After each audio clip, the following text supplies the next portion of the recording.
Você já está trabalhando na área de desenvolvimento ou estudando para ingressar e a cada um tutorial, dois estão utilizando Git? Ou talvez você já ficou perdido no meio de tantos comandos sem saber o que fazer direito quando entrou num projeto e com medo de estragar tudo? Então, esse vídeo é para você. Nesse vídeo eu vou buscar te apresentar da forma mais prática e didática possível o básico sobre Git, começando do zero para que você consiga participar de um projeto sem medo. Vamos instalar, configurar, usar os comandos mais importantes e ainda interagir com o GitHub. Tudo isso de graça e com exemplos práticos. E digo mais, durante esse vídeo eu vou te fornecer um template para o seu perfil no GitHub que vai deixar seus colegas surpresos e curiosos para copiar. Seja bem-vindo ao Manual do Front. Meu nome é João, atualmente eu estou Senior Software Engineer Front-End em uma empresa dos Estados Unidos e o meu objetivo aqui é fazer a sua carreira ser mais próspera do que a minha e em menos tempo. E no vídeo de hoje eu vou te ensinar tudo o que você precisa saber para começar a interagir com o Git de forma prática, rápida e sem complicação. Se você ainda se enrola com branch, merge, commit, push, pull e todos esses comandos, esse vídeo vai demonstrar para você com exemplos práticos e reais como começar do jeito certo. Git nada mais é do que o nome que foi dado para o sistema de controle de versão mais famoso utilizado atualmente. Esse sistema foi criado por Linus Torvalds, o famoso criador do kernel do Linux, em 2005. E para que a gente não gaste tanto tempo aqui explicando o que é Git, mas imagina que você esteja trabalhando em um projeto, geralmente uma proposta para um cliente, ou mesmo você está desenvolvendo um código e você desenvolve a primeira versão da sua página, certo? Vamos chamar de versão 1.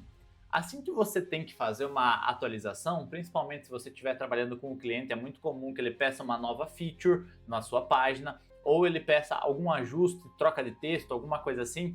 Como você faria para fazer essa atualização? Você atualizaria o mesmo arquivo e colocaria ele no Google Drive, por exemplo? Imagina se você estiver trabalhando com uma equipe, onde eu, João, vou fazer uma atualização na versão 1 e eu chamaria de versão 2, mas ao mesmo tempo o Pedrinho está fazendo outra atualização que o mesmo cliente pediu, porque às vezes a gente terá mais de uma solicitação. Qual das duas seria a versão 2? Eu teria que conversar com ele toda vez que eu fosse fazer essa atualização? Aonde a gente colocaria? Então eu tenho que avisar ele quando eu fizer a minha atualização, aí ele pega a minha versão 2 e chama dele de versão 3? E se a gente tiver 2, 3, 5, 10 desenvolvedores na mesma equipe, como ficaria esse processo? Foi justamente para resolver esse problema que o Git foi criado. Então, ao invés da gente ficar criando um monte de arquivos zip e compartilhando com os nossos amigos chamando de versão 1, versão 2, versão final, versão agora vai, a gente utiliza o Git, que é um sistema que vai rastrear as alterações que foram realizadas nos nossos arquivos e vai nos avisar que mudanças foram feitas no repositório e a gente precisa atualizar o nosso repositório local com as mudanças que recebemos, e tudo isso a gente verá na prática ao longo desse vídeo. Eu acredito sinceramente que com esse exemplo já é suficiente para você entender a importância do Git. Mas eu também gostaria de trazer uma pesquisa do Stack Overflow, uma das pesquisas mais renomadas do nosso universo tech, de 2022, que eu vou deixar o link e a fonte aqui na descrição, com certeza, que fala que 90% das empresas da Fortune 100, que são as empresas mais famosas ou mais ricas da atualidade, utilizam Git como seu sistema de controle de versão.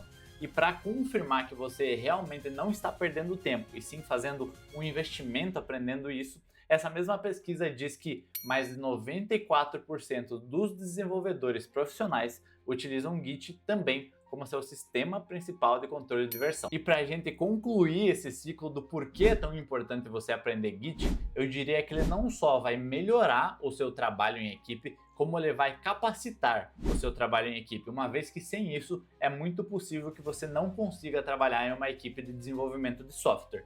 Por isso, eu diria que hoje em dia Git não é mais um diferencial, e sim um pré-requisito. Você precisa saber para ser um bom desenvolvedor profissional. E tendo em vista que nesse ano o Git completa 20 anos de existência, é óbvio que ele já melhorou e evoluiu muito a sua utilização. E a experiência do desenvolvedor e do usuário que está utilizando o Git melhorou muito. Então hoje a gente tem várias aplicações visuais que ajudam você a utilizar Git de uma forma muito mais simples, como o Git Kraken, o GitHub Desktop, o Smart Git, O próprio Visual Studio Code tem um cliente Git embedado, incluído dentro da própria aplicação. Então, hoje em dia está muito mais fácil utilizar Git e ele não precisa ser esse monstro de 7 cabeças. Contudo, de nada adianta termos essas ferramentas e você utilizá-las se você não entende o conceito do que você está fazendo. Caso contrário, em algum momento você poderá ficar refém dessas ferramentas e em algum momento elas podem não atender o seu caso específico. É por isso que, nesse vídeo, iremos focar nos conceitos, no que acontece por trás das cortinas, para que a gente entenda como o Git funciona. E por isso estaremos utilizando o terminal para rodar os comandos. E óbvio, porque eu adoro muito mexer no terminal e nas suas cores e tudo mais também. E antes de eu compartilhar meu terminal e a gente começar a rodar um monte de comando e brincar com Git, Merge, Commit e tudo mais, é muito importante fazer um esclarecimento. Git é diferente do GitHub, eles não são a mesma coisa. A palavra hub pode ser traduzida como centro efetivo de uma atividade, região ou rede. Ou seja, basicamente ela é a centralizadora de alguma coisa. Nesse caso, o GitHub é uma plataforma para hospedar repositórios Git online. É esse tipo de plataforma que nos permite facilmente compartilhar nosso código online através da internet com colegas, fazer colaboração e construir um portfólio. Essa confusão ela é devida principalmente ao GitHub ser a mais famosa dessas plataformas, mas a gente tem diversos outros concorrentes, como o Bitbucket, o GitLab, o Gods e várias outras. Portanto, imagina que enquanto o GitHub vai hospedar ou armazenar os nossos repositórios Git, que a gente já vai entender o que são repositórios logo na sequência, o Git vai funcionar localmente, apenas na nossa máquina, monitorando e traqueando os nossos arquivos. Para você ter uma ideia da diferença, enquanto o GitHub funciona hospedando repositórios na internet, o Git pode funcionar completamente offline, apenas na sua máquina. Isso também desmistifica outro mito. O Git não precisa ser usado apenas para trabalho em equipe. Você pode utilizar ele sozinho se você quiser. Ele é independente e uma forma fácil de assimilar e se lembrar disso para sempre é: GitHub se usa, Git se instala. Então agora eu vou até pedir para o meu editor deixar essa frase aqui, vou fazer uma pose para você tirar print e nunca mais se esquecer.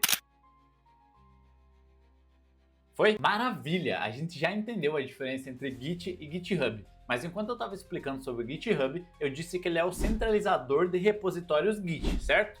Mas o que é um repositório? Repositório nada mais é do que a nossa pasta, o nosso diretório de arquivos sendo monitorado pelo Git. E aqui eu preciso explicar uma diferença muito importante, que é quando eu falo que um repositório é local ou um repositório é remoto. Você lembra que eu disse que o Git pode ser utilizado completamente offline?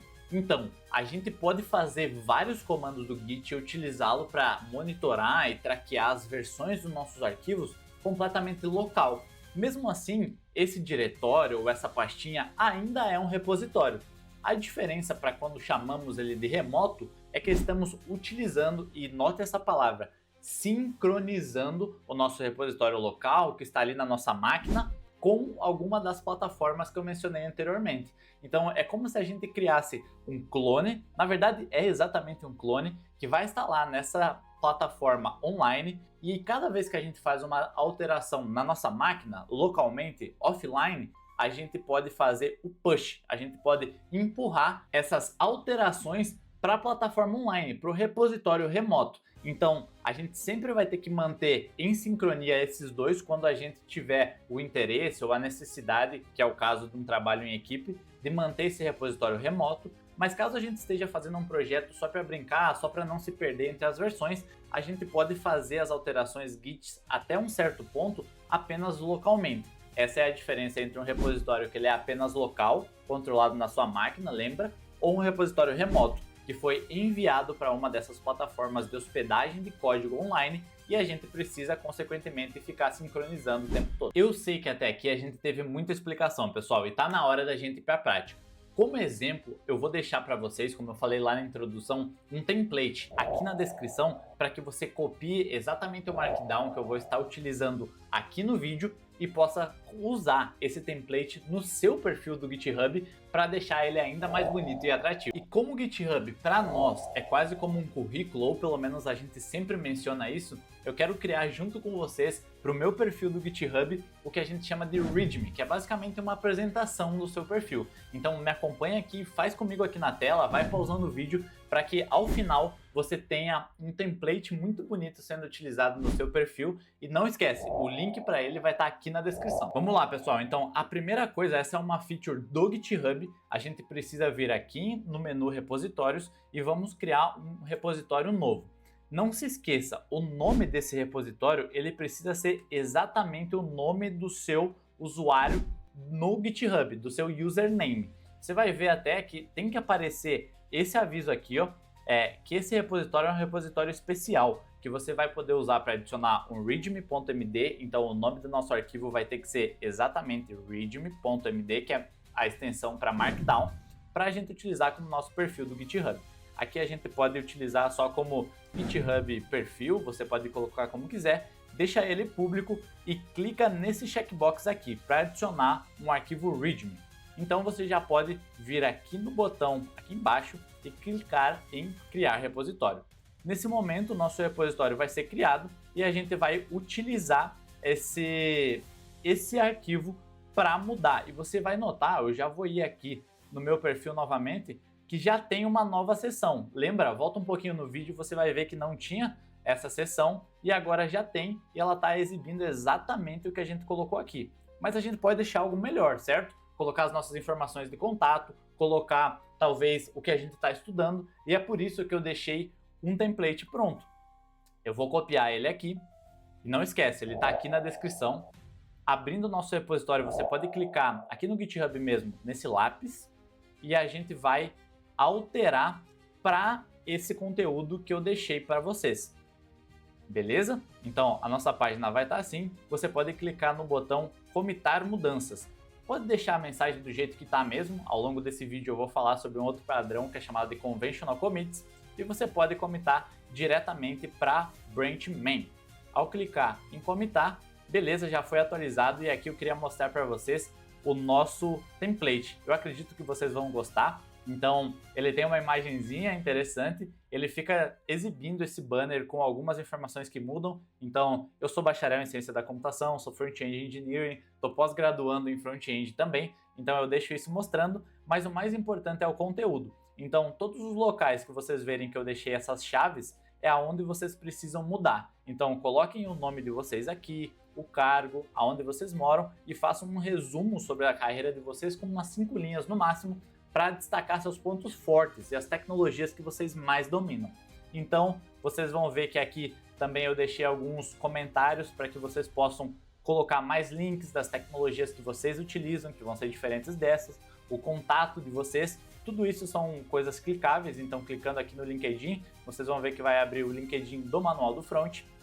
E basicamente vocês têm os comentários, não se esqueçam de apagar esses comentários após vocês fazerem as atualizações que vocês precisam. Bom, pessoal, reforçando o que a gente entendeu, nesse momento a gente vai instalar o Git e utilizar o GitHub para fazer a sincronização com o nosso template do nosso perfil. Para isso, eu quero que vocês acessem esse site, que é Git SCM Downloads. Eu vou deixar na descrição também, para que vocês possam fazer o download do Git de acordo com o sistema operacional de vocês. Eu acredito que isso é bem tranquilo, vocês conseguem fazer sozinhos, então eu não vou gravar o passo a passo. Vocês vêm aqui, acessam, instalam o Git e vamos seguir. Com o Git já instalado, você pode criar um repositório qualquer e abrir ele com o seu Visual Studio Code e abrir o terminal do seu editor. Você também pode usar outras aplicações como o iTerm, o próprio terminal. No Windows a gente vai ter o Git Bash.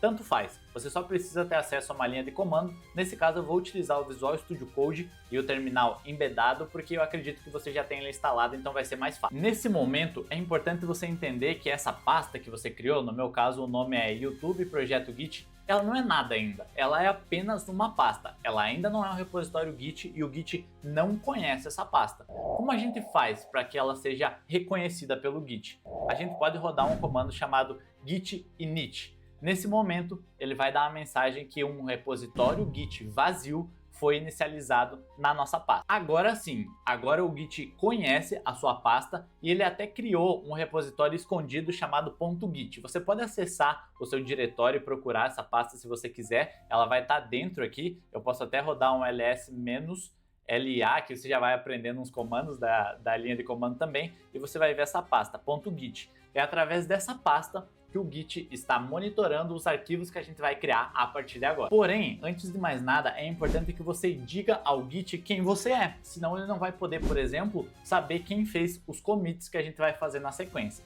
Para fazer isso, a gente tem algumas opções do git config. A primeira delas é o git config --global, e aí você vai digitar user.name e o seu nome aqui. Essa é uma configuração que vai ser do Git instalado na sua máquina, por isso que a gente chama de globalmente. Outra opção que a gente consegue fazer é instalar o Git local. O que isso quer dizer? Que aqui você está configurando o seu nome apenas para o repositório Git atual que você está utilizando nesse momento.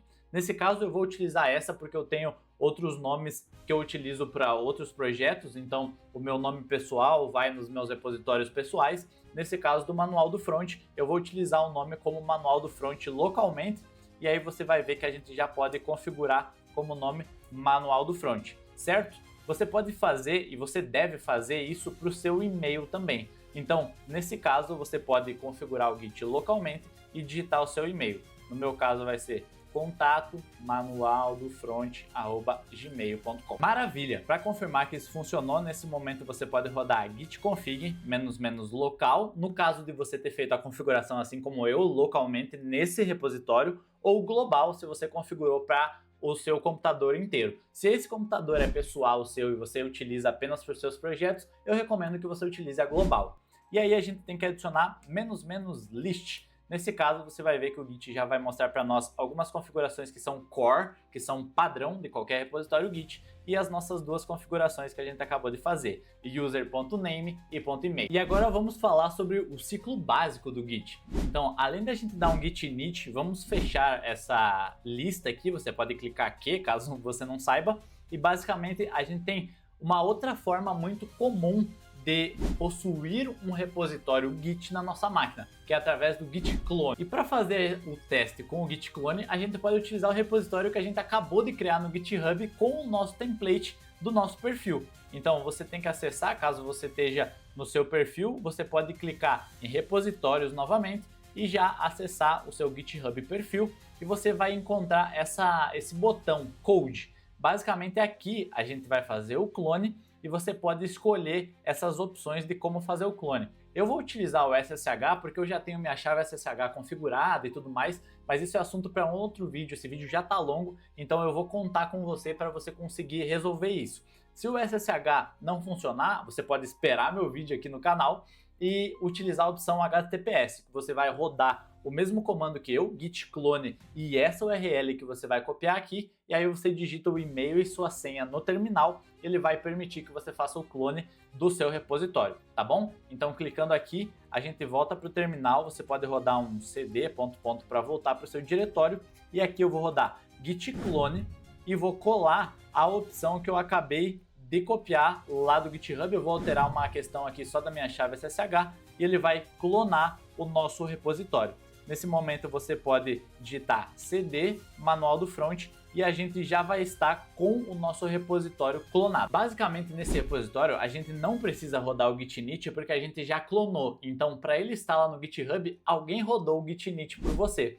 Nesse caso, a gente pode pensar num exemplo quando se um dia a gente fizer um projeto aqui da turma do canal, eu posso rodar o git init, eu crio esse repositório, coloco no GitHub e vocês clonam na máquina de vocês, me ajudam, a gente faz esse projeto e vocês dão o push. E aqui já vem um spoiler do que vem por aí nesse vídeo. Bom pessoal, meu repositório já está aberto aqui e agora a gente vai rodar uns comandos básicos e principais do Git do dia a dia. Se você executar estando utilizando o VS Code, você tem esse comando na sua linha de comando que é code, e aí eu vou criar um arquivo aqui para nós que eu vou chamar de exemplo.txt. Eu estou usando txt para você ver que realmente a gente pode versionar qualquer arquivo, não precisa ser PHP, JavaScript ou de uma linguagem de programação específica.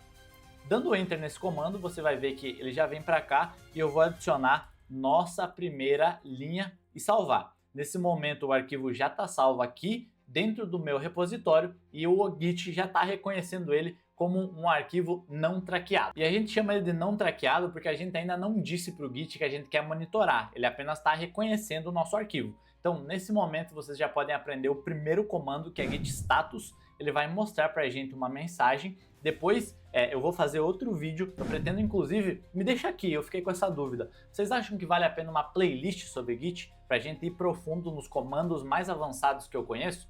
Porque eu estava pensando em fazer isso, você vai ver que ao longo do vídeo muito possivelmente eu use git st. Isso é um alias para rodar exatamente a mesma coisa. Mas por enquanto, como vocês ainda não têm, deixa eu rodar o git status, que é padrão, e ele vai mostrar pra gente que o exemplo.txt é um arquivo não traqueado.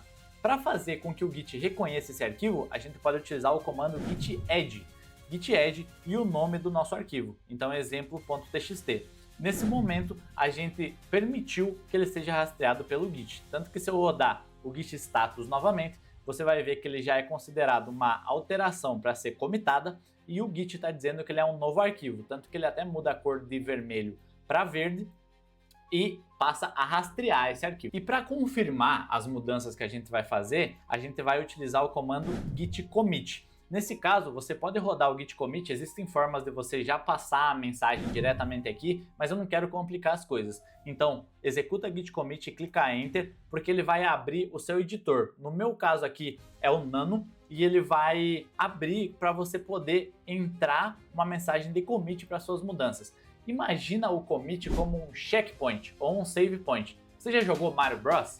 Então você sabe que tem os momentos onde você salva o seu progresso. É isso que a gente está fazendo aqui, exatamente isso. Então eu vou utilizar um padrão muito comum que é o Conventional Commits. Eu também vou deixar esse link aqui na descrição caso você queira ler mais sobre ele. Mas basicamente a gente diz que a gente está fazendo, por exemplo, uma feat, e aqui eu vou dizer que a gente adicionou, ou geralmente a gente utiliza verbos como essa primeira frase. Então geralmente a gente vai usar em inglês, certo? Mas basicamente eu vou dizer em português mesmo, adicionar arquivo exemplo.txt. E aí você pode salvar e fechar. Eu usei aqui Ctrl+O, Ctrl+X, mas você pode abrir isso, definir como seu VS Code, então vai ser mais simples para você não precisar utilizar o Nano. E nesse momento o nosso commit foi feito. Então se a gente rodar um git status novamente, você vai ver que não existe nada para ser comitado e a árvore de trabalho, que ele chama, ou esse diretório de trabalho, ele está limpo. E com todos esses termos, eu preciso passar para vocês um pouquinho mais de conceitos para você entender o que a gente acabou de fazer aqui. Então, pessoal, eu deixei esse diagrama aqui baseado nessa imagem, eu deixei também a fonte dela, para que a gente consiga entender o que acabamos de fazer e um conceito muito importante, que é o fluxo de trabalho do Git. Então, eu gostaria que vocês notassem que a imagem chama de Working Directory, o que eu chamei de diretório de trabalho. Então, a gente está fazendo essa relação aqui. Também tem a parte de Staging Area, que a gente está chamando de Staging Area, está exatamente igual, e a parte dos arquivos comitados, que para facilitar eu chamei de repositório. Então, o que eu quero que vocês entendam, nesse momento a gente vai focar nesses três principais, porque o quarto passo é o repositório remoto e a gente vai falar disso na sequência. Mas basicamente, eu estou utilizando aqui nesse diagrama o nosso arquivo exemplo.txt. Eu deixei ele fora dessa seção fluxo de trabalho Git, porque ele ainda não existe. Então imagina que a gente ainda não criou ele. A partir do momento que a gente cria o nosso arquivo exemplo.txt, ele foi criado, certo?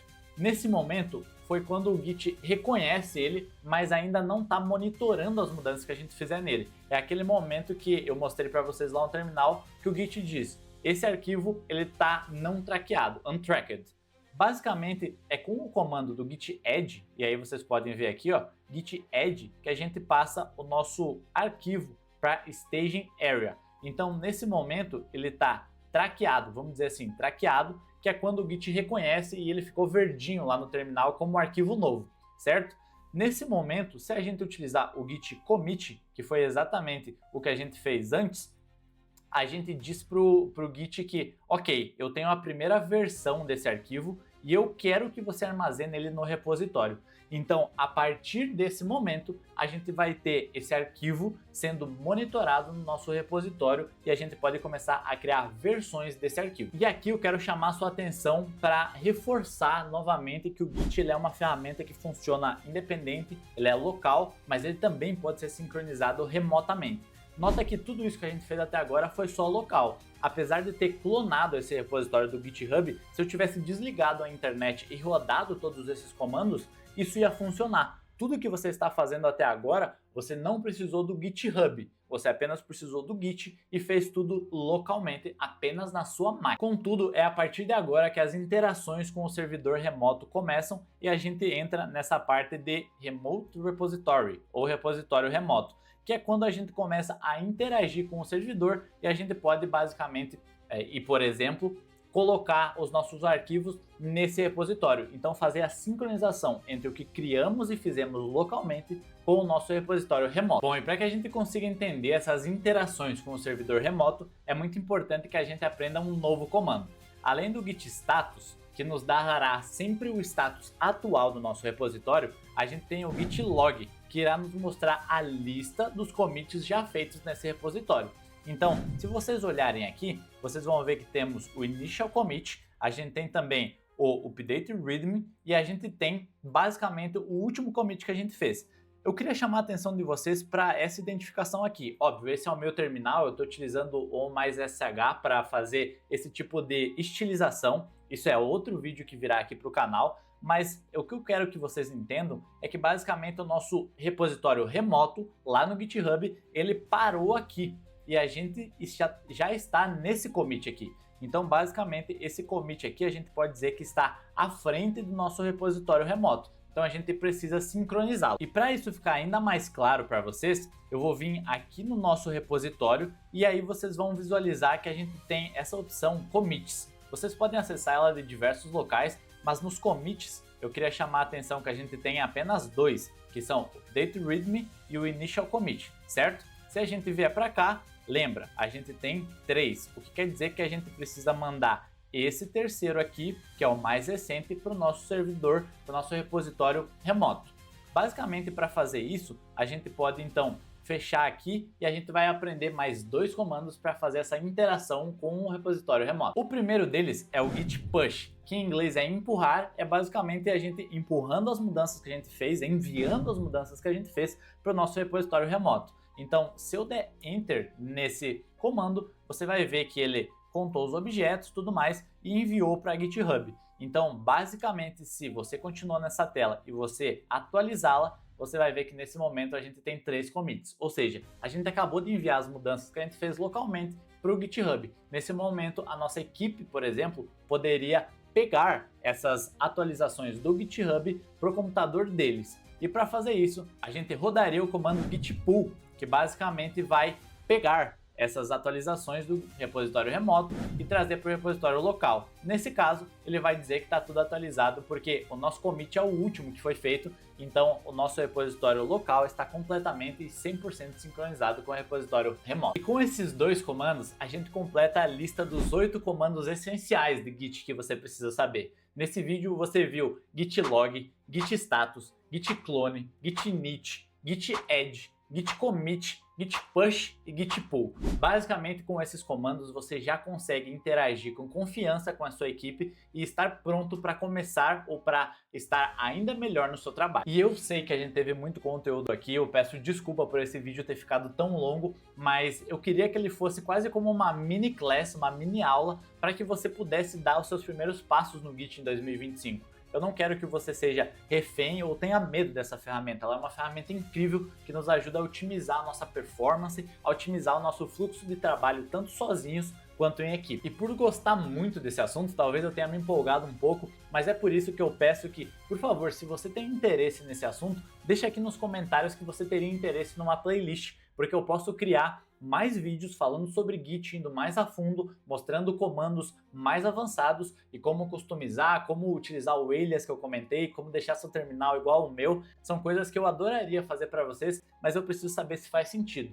Além disso, eu estou criando vídeos toda semana, inclusive na última semana eu criei 2 vídeos, então o canal está sendo atualizado todas as semanas, então já se inscreve, dá o like para que eu consiga entender que esse conteúdo está fazendo sentido para você. Senão a gente pode ir para conteúdos mais focados em linguagem de programação, em editores de código, mas entenda, Git é muito importante e eu adoraria falar mais para vocês caso vocês tenham interesse. E apesar de ter ficado um vídeo longo, eu gostaria de tranquilizar e parabenizar você, porque se você chegou até aqui, você entendeu os conceitos, está dominando os comandos essenciais de Git e já está à frente de muitas pessoas que já estão no mercado e têm dificuldade com esses comandos. Então, parabéns, comemore essa conquista. Bom, e se você talvez vai deixar essa comemoração para outro momento e quer continuar aprendendo e aumentando seu conhecimento, você pode dar uma olhada nesses vídeos que eu fiz com muito carinho para você.